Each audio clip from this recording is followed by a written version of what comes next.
ஐஸ்வர்யா ராயுடன் விவாகரத்தா? அதெல்லாம் குப்பை. கோபமாக பேசிய அபிஷேக் பச்சன்.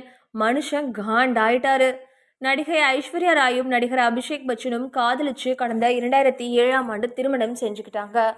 அவங்களுக்கு ஆராத்யா அப்படின்ற மகளும் இருக்காங்க. சுமூகமா போயிட்டு இருக்க அவங்களோட திருமண வாழ்க்கையில பிரச்சனை வந்திருப்பதாகவும் விவாகரத்து செய்ய போறாங்க அப்படின்னும் கடந்த சில காலமாவே பேச்சுக்கள் ஓடி பாலிவுட் மட்டும் இல்லாம மற்ற திரைத்துறை ரசிகர்களுக்கும் ஷாக்க கொடுத்துட்டு வருது.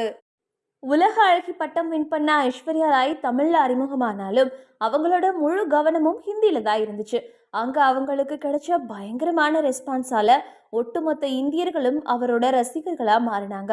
பேன் நடிகர்களோட ஜோடி போட்டு நடிச்சு தனக்குன்னு தனி சாம்ராஜ்யத்தை மும்பைல நிறுவன அவங்க தமிழ்ல ரொம்பவே செலக்டிவான கதைகள்ல மட்டுமே நடிச்சாங்க.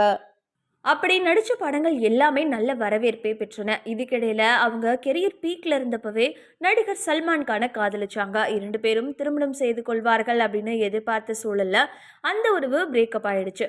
அதுக்கு முழு காரணமும் சல்மான் கான் தான் அப்படின்னு சொல்லப்படுது.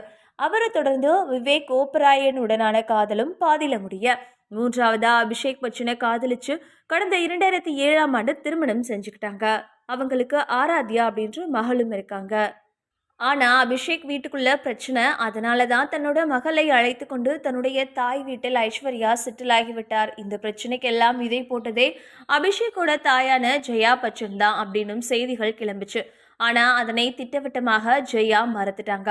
மேலும் தங்களுக்குள்ள பிரச்சனை எதுவுமே இல்லை அப்படின்றத ஐஸ்வர்யா ராய் தன்னோட நடவடிக்கைகளால தொடர்ந்து உணர்த்தினாலும் இந்த வதந்தி நின்ற பாடில்லை. இந்த நிலைமையில தொடர்ந்து பரவும் இந்த வதந்திக்கு முற்றுப்புள்ளி வைக்கும் விதமாக ஒரு பேட்டியில பேசியிருக்காரு அபிஷேக் பச்சன். அவர் அளித்த பேட்டி ஒன்றில், எங்களை பற்றி வரும் விவாகரத்து தொடர்பான செய்திகள் முற்றிலும் பொய்யானது. அது ஒரு ரப்பிஷான விஷயம். நானும் ஐஸ்வர்யாவும் காதலிச்ச போது எங்க திருமணம் எப்போ அப்படின்னு பேசினாங்க. இப்போ விவாகரத்து பத்தி பேசிட்டு இருக்காங்க. இதெல்லாம் குப்பையான ஒன்று. என்னை பத்தி ஐஸ்வர்யா ராய்க்கும் ஐஸ்வர்யா ராய் பத்தி எனக்கும் நல்லாவே தெரியும்.